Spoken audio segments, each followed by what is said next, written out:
ನಮಸ್ಕಾರ ಎಲ್ಲರಿಗೂ ಚಕ್ರವರ್ತಿ ಯೂಟ್ಯೂಬ್ ಚಾನಲ್ಗೆ ಸ್ವಾಗತ ಮತ್ತು ಸುಸ್ವಾಗತ. ಸೌಜನ್ಯ ಪರ ಹೋರಾಟಗಾರರಿಗೆ ಚಕ್ರವರ್ತಿ ಮಾಡ್ತಕ್ಕಂಥ ನಮಸ್ಕಾರಗಳು. ವಿಜೇಂದ್ರ ವರ್ಸಸ್ ಯತ್ನಾಳ್ ಮಧ್ಯದಲ್ಲಿ ಯಡಿಯೂರಪ್ಪ. ಇಲ್ಲಿ ವಿಜೇಂದ್ರ ಯತ್ನಾಳ್ಗೆ ವಾರ್ನಿಂಗ್ ಮಾಡಿದರೆ, ನಾನು ಯಡಿಯೂರಪ್ಪಗೆ ಯಾಕಂದ್ರೆ ವಿಜೇಂದ್ರ ಏನು ಹೇಳ್ತಾನಪ್ಪ ಅಂದ್ರೆ, ನಿನ್ನೆ ಯತ್ನಾಳ್ ಅವರು ಒಬ್ಬ ಹಿರಿಯ ರಾಜಕಾರಣಿ, ಸಾಮಾಜಿಕ ಕಳಕಳಿಯನ್ನು ಹೊಂದಿರತಕ್ಕಂಥ ರಾಜಕಾರಣಿ, ಮಾಜಿ ಮುಖ್ಯಮಂತ್ರಿಗಳು, ಅದ್ರ ಜೊತೆಗೆ ರೈತರ ಪರ ಕಾಳಜಿ ಹೊಂದಿರತಕ್ಕಂಥ ರಾಜಕಾರಣಿ ಯಾರಾದರೂ ಇದ್ರೆ ಅದು ಯಡಿಯೂರಪ್ಪನವರು. ಯಡಿಯೂರಪ್ಪನ ಬಗ್ಗೆ ಏಕವಚನದಲ್ಲಿ ಯತ್ನಾಳ್ ಅವರು ಮಾತನಾಡಬಾರದು. ಅಕಸ್ಮಾತ್ ಮಾತನಾಡಿದ್ದೆ ಆದರೆ ಪರಿಸ್ಥಿತಿ ಗಂಭೀರ ಆಗ್ತದ. ನಾನು ಸುಮ್ಮನೆ ಕೊಂಡೋದಿಲ್ಲ, ಪ್ರತಿಕ್ರಿಯೆಯನ್ನು ಕೊಡ್ತೀನಿ ಅಟಂದ ವಿಜೇಂದ್ರ ಅವರು ಯತ್ನಾಳಿಗೆ ವಾರ್ನಿಂಗ್ ಮಾಡ್ತಾರೆ. ಯಾಕಂದ್ರೆ ಯತ್ನಾಳ್ಗಂತೂ ಗೊತ್ತದ JCB ಅದ, ಒಟ್ಟೆ ಯಡಿಯೂರಪ್ಪನ ಮ್ಯಾಗ ಟಾರ್ಗೆಟ್ ಅದ. ಯಾಕೆ ಗೊತ್ತೈತೇನ್ರಿ ಯಡಿಯೂರಪ್ಪನ ಮ್ಯಾಗ ಟಾರ್ಗೆಟ್? ಯಾವ ವ್ಯಕ್ತಿ ಕುಟುಂಬ ರಾಜಕಾರಣದ ಬಗ್ಗೆ ವಿರುದ್ಧವಾಗಿ ಮಾತಾಡಿದ್ದಲ್ಲ, ಯಾವ ವ್ಯಕ್ತಿ ದೇವೇಗೌಡರು, ಕುಮಾರಸ್ವಾಮಿ, ನಿಖಿಲ್ ಆಗಿರಬಹುದು, ಇವರೆಲ್ಲರ ಬಗ್ಗೆ ಕೂಡ ಈ ಕುಟುಂಬ ರಾಜಕಾರಣವನ್ನು ಮಾಡ್ತಾ ಇದ್ದಾರೆ ತಂದು ಯಡಿಯೂರಪ್ಪ ಏನು ಹೇಳಿದ್ರಲ್ಲ, ಆ ಕುಟುಂಬ ರಾಜಕಾರಣವನ್ನು ಇವತ್ತು ಯಡಿಯೂರಪ್ಪ ಮುಂದುವರಿಸಿಕೊಂಡು ಬಂದಿದ್ದಾರೆ. ಅವನ ಮಗನಿಗೆ BJP ರಾಜ್ಯಾಧ್ಯಕ್ಷ ಪಟ್ಟವನ್ನ ನೀಡಿದ್ದಾರೆ. ಇದರಿಂದ ಕೆರಳಿ ಕೆಂಡಲಾಗಿರ್ತಕ್ಕಂಥ ನಮ್ಮ ಯತ್ನಾಳ್ ಅವರು ಉತ್ತರ ಕರ್ನಾಟಕದ ಹುಲಿತನೂ ಕರಿತೀವಿ ನಾವು. ಆ ಯತ್ನಾಳ್ ಏನ್ ಮಾಡ್ತಾನಪ್ಪ ಅಂದ್ರೆ, ನೇರವಾಗಿ ಯಡಿಯೂರಪ್ಪನ ಮೇಲೆ ದಾಳಿ ಮಾಡ್ತಾನೆ. ಆದ್ರ ವಿಜಯೇಂದ್ರ ಹೇಳೋ ಮಾತುಗಳಿಗೆ ವಿರುದ್ಧವಾಗಿರ್ತಕ್ಕಂಥ ಕೆಲವೊಂದಿಷ್ಟು ಮಾತುಗಳು ಅದಾವಲ್ಲ, ಅದನ್ನ ವಿಜಯೇಂದ್ರ ಮರ್ತು ಬಿಟ್ರೇನ.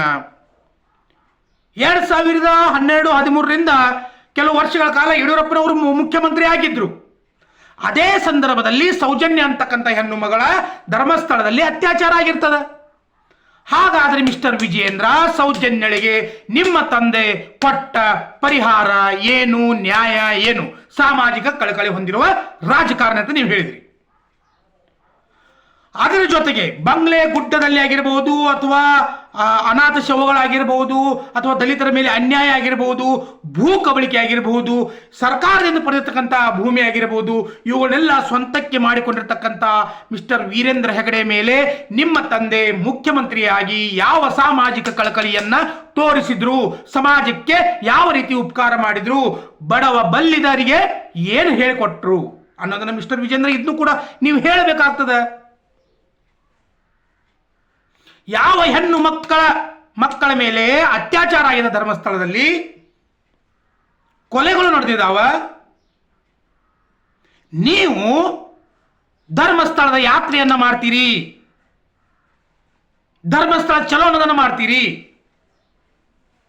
ಸೊ ನೀವು ಯಾವ ಸಾಮಾಜಿಕ ಕಳಕಳಿಯ ಮಗ, ನೀವು ಯಾವ ರೈತರ ಕಾಳಜಿ ಹೊಂದಿರುವ ವ್ಯಕ್ತಿಯ ಮಗ, ಅದನ್ನು ಹೇಳಿಕೊಡ್ರಿ ನಮಗೆ ಮೊದಲು. ಅದನ್ನ ಬಿಟ್ಟು ಯತ್ನಾಳ್ ಮೇಲೆ ದಾಳಿ ಮಾಡಿದ್ನೆ, ಈ ಕಡೆ ದಾಳಿ ಮಾಡಿದ್ನೆ, ಆ ಕಡೆ ದಾಳಿ ಮಾಡಿದ್ನೆ, ಇದನ್ನ ಮಾಡೋದ್ರ ಹೊರತಾಗಿ ಬೇರೆ ಏನು ಕೂಡ ಮಾಡ್ತಾ ಇಲ್ಲ. ಅದೇ ನಿಮ್ಮ ಯಡಿಯೂರಪ್ಪ, ಅದೇ ನಿಮ್ಮ ಒಂದು ಮಾತು ಹೇಳಿಬಿಡ್ರಲ್ಲ, ನೀ ನಮ್ಮ ಅಪ್ಪಾಗ ಬಾಳಿಕೆ ತುರ್ಕಾಕ್ ಹೋಗ್ಬಾರ್ದು, ನಮಗೆ ಸಿಟ್ಟು ಬರ್ತದಂತ ಹೇಳ್ಬೇಕು ಯತ್ನಾಳ್ಗ. ಯಾಕೆ ನಿಂಗೆ ಹೇಳಕ್ಕಾಗಂಗಿಲ್ಲ? ನೇರವಾಗಿ ಹೇಳಲ್ಲ, ನಮ್ಮ ಅಪ್ಪ ಅದನವ, ನಮ್ಮ ಅಪ್ಪಾಗ ಏನು ಅನ್ಬಾರ್ದು ಹೇಳ. ಅದಕ್ಕೆ ಸಾಮಾಜಿಕ ಕಳಕಳಿ, ರೈತರ ಬಂಧು, ಅದು ಇದು ಅದ್ರ ಜೊತೆಗೆ ನಮ್ಮಪ್ಪ ಜೈಲಿಗೆ ಹೋಗಿ ಬಂದಂತ ಇದನ್ನು ಹೇಳಬೇಕು ಮಿಸ್ಟರ್ ವಿಜಯೇಂದ್ರ ಅವರೇ. ನಮ್ಮಪ್ಪ ಜೈಲಿಗೆ ಹೋಗಿ ಬಂದು ಮುಖ್ಯಮಂತ್ರಿ ಆಗ್ಯಾನಂತ ಹೇಳ್ಬೇಕು, ಮುಖ್ಯಮಂತ್ರಿ ಇದ್ದಾಗ ನಮ್ಮಪ್ಪ ಜೈಲಿಗೆ ಹೋಗ್ಯಾನಂತ ಹೇಳ್ಬೇಕು. ನಮ್ಮಪ್ಪ ಶೋಭಾ ಕರಂದ್ಲಾಜೆ ಅವರಿಗೆ ಮತ್ತು ಆ ಬರ್ತಾ ಇರಲಿಲ್ಲ, ಸ್ವರಗಳು, ವ್ಯಂಜನಗಳು, ಗುಣಸಂಧಿ, ಆ ಸಂಧಿ, ಈ ಸಂಧಿ, ಇದು ಯಾವುದು ಕೂಡ ಬರ್ತಾ ಇರಲಿಲ್ಲ. ಅಂತವ್ರನ್ನ ಹೋಗಿ ಕೇಂದ್ರದಲ್ಲಿ ಮಂತ್ರಿ ಮಾಡಿಬಿಟ್ರೆ ನಮ್ಮಪ್ಪ ಅದನ್ನು ಕೂಡ ಹೇಳಬೇಕು. ಇದನ್ನೆಲ್ಲ ಎಲ್ಲವನ್ನೂ ಮುಚ್ಚಿಟ್ಕೊಳ್ಳದ. ಆಮೇಲೆ ನಮ್ಮ ತಂದೆ ಹಿರಿಯ ರಾಜಕಾರಣಿ, ಸಾಮಾಜಿಕ ಕಳಕಳಿ. ನಿಮ್ಮ ತಂದೆ ಸಾಮಾಜಿಕ ಕಳಕಳಿಯನ್ನ ಹೊಂದೋದಾಗಿದ್ರ ಸೌಜನ್ಯಳಿಗೆ ನ್ಯಾಯ ಸಿಕ್ಕು 10 ವರ್ಷ ಆಗ್ತಾ ಇತ್ತು ಮಾರಾಯ. ನಿಮ್ಮ ತಂದೆ ಇದ್ರು, ನಿಮ್ಮ ತಂದೆಯ ಸಾಕಿದ ಗಿನಿ ಒಂದಿತ್ತಲ್ಲ ಅಲ್ಲಿ, ಯಾವುದು ಆರ್ ಅಶೋಕ್, ಗೃಹ ಮಂತ್ರಿ. ಸೊ ಸೌಜನ್ಯಳ ಕೇಸದಲ್ಲಿ ಗೃಹ ಮಂತ್ರಿ ಆಗಿರ್ತಕ್ಕಂಥ ಆರ್ ಅಶೋಕ್ ಅವನಿಗೆ ಏನು ಸಲಹೆ ಕೊಟ್ಟರು ನಿಮ್ಮ ತಂದೆಯವರು? ಯಾಕಂದ್ರೆ ಮುಖ್ಯಮಂತ್ರಿಯ ಒಂದು ಆರ್ಡರ್ ಇಲ್ಲದ ಯಾವುದೇ ಮಂತ್ರಿಗಳು ಕೂಡ ಅಳಿಗಾಡೋದಿಲ್ಲ. ಸೊ ಈ ಕೇಸನ್ನು ಹಳ್ಳ ಹಿಡಿಸುವ ತಂದ ಗೃಹ ಸಚಿವರಾಗಿರ್ತಕ್ಕಂಥ ಆಗಿನ ಕಾಲದಲ್ಲಿ ಆರ್ ಅಶೋಕನಿಗೆ ಸಲಹೆಯನ್ನು ಕೊಟ್ರ. ಅದನ್ನು ಕೂಡ ಹೇಳಬೇಕು. ಹೋಗ್ಲಿ, ಇದೆಲ್ಲ ಹೋಗ್ಲಿ, ಸಾಮಾಜಿಕ ಕಳಕಳಿ, ರೈತರ ಬಂಧು, ಹಿರಿಯ ರಾಜಕಾರಣಿ, ಮಾಜಿ ಮುಖ್ಯಮಂತ್ರಿ, ಜೈಲಿಗೆ ಹೋಗಿ ಬಂದಿದ್ದಾನ, ಶೋಭಾಕ್ಕನ ಮ್ಯಾಕ್ ಕಳಿಸ್ಯಾನ, ಆರ್ ಅಶೋಕ್ಗೆ ಏನೋ ಕೊಟ್ಟಾನ, ಸೌಜನ್ಯನ ಕೇಸನ್ನ ಹಳ್ಳ ಹಿಡ್ಸ್ಯಾನ, ವೀರೇಂದ್ರ ಹೆಗಡೆಗೆ ಪ್ರಶಸ್ತಿಗಳನ್ನ ಕೊಟ್ಟಿದ್ದಾನ, ಅವನು ಹೋಗಿ ಹಿರಿ ಮನುಷ್ಯ ಆದ್ರೂ ಕೂಡ ವೀರೇಂದ್ರ ಹೆಗಡೆ ಕಾಲು ಬಿದ್ದು ಬಂದಾನ. ಇದೆಲ್ಲ ಸೈಡ್ ಕಿರ್ಲಿ. ಯಡಿಯೂರಪ್ಪನ ಒಂದು ಕಡೆಯಿಂದ ಒಪ್ಕೊಳ್ತೇನೆ ನಾನು ಕೂಡ, ಇದೆಲ್ಲ ಸೈಡ್ ಕಿರ್ಲಿ. ಅಪ್ರಾಪ್ತ ಬಾಲಿಕೆಯ ಮೇಲೆ ಲೈಂಗಿಕ ದೌರ್ಜನ್ಯವನ್ನ ಎಸಗಿರ್ತಕ್ಕಂಥ ಯಡಿಯೂರಪ್ಪ ಪೋಕ್ಸೋ ಕಾಯ್ದೆ ಅಡಿಯಲ್ಲಿ ಕೇಸ್ ಅವ್ರ ಮೇಲೆ ಅದ. ಈ ಕೇಸ್ ಬಗ್ಗೆ ಏನಾದರೂ ಹೇಳ್ರಿ ವಿಜೇಂದ್ರ ಅವರ. ನಾ ಹೇಳ್ತಾ ಇಲ್ಲ, ಇದು ಕೋರ್ಟ್ನಾಗ ಅದ. ನಾನು ಯಾವುದೋ ಹುಟ್ಟಿಸ್ಕೊಂಡು ಆಪಾದನೆ ಮಾಡೋದಕ್ಕೆ ಹೇಳ್ತಾ ಇಲ್ಲ, ಕೋರ್ಟ್ನಲ್ಲದಲ್ಲ. ಸೌಜನ್ಯಳಿಗೆ ನ್ಯಾಯ ಕೊಡಿಸದೇ ಇರ್ತಕ್ಕಂಥ ವ್ಯಕ್ತಿ ಯಡಿಯೂರಪ್ಪ ಮುಖ್ಯಮಂತ್ರಿ ಆಗಿದ್ದಾಗ, ಅದೇ ಸಂದರ್ಭದಲ್ಲಿ ಒಂದು ಹೆಣ್ಣು ಮಗಳ ಮೇಲೆ ಲೈಂಗಿಕ ದೌರ್ಜನ್ಯವನ್ನ ನಮ್ಮಪ್ಪ ಎಸಗಿದಾನ. ಹಿರಿಯ ರಾಜಕಾರಣಿ, ರೈತರ ಕಳಕಳಿಯನ್ನು ಹೊಂದಿದಾನ, ಸಾಮಾಜಿಕ ಕಳಕಳಿ ಹೊಂದಿರತಕ್ಕಂಥ ವ್ಯಕ್ತಿ. ಕೋರ್ಟ್ನಾಗ ಕೇಸ್ ನಡೆದದ. ಕೇಸ್ ಏನಾದರೂ ಸಾಬೀತಾದ್ರೆ ನಮ್ಮಪ್ಪ ಜೈಲು ಶಿಕ್ಷೆ ಆಗ್ತದ. ನಾವು ಆಗಾಗೂ ಬಿಡೋದಿಲ್ಲ, ಯಾಕಂದ್ರೆ ನಮ್ಮ ಹತ್ರ ದುಡ್ಡು ಸಿಕ್ಕಾಪಟ್ಟೆ ಅದ.